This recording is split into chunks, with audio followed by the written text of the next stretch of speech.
A Victorian woman who killed her partner after years of domestic abuse has been sentenced to 6 years in prison. As Kerry Ritchie reports, the judge presiding over the case called for an end to the violence within Indigenous communities.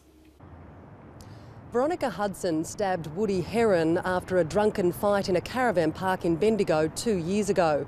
The court heard the Aboriginal woman suffered vicious beatings from Heron. He'd served 5 years in prison after one of the attacks.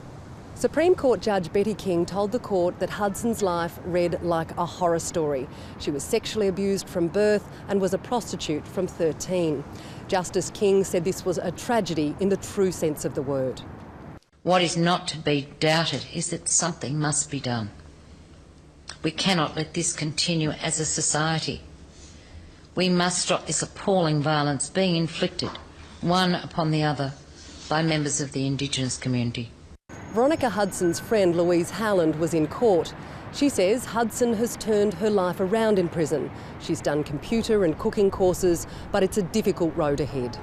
She's a fragile person at this stage and she is becoming stronger, but obviously it's a combination of remorse and guilt, sadness, the huge loss that she's suffered through her whole life. Veronica Hudson cried as the sentence was handed down. She'll be eligible for parole in less than 2 years.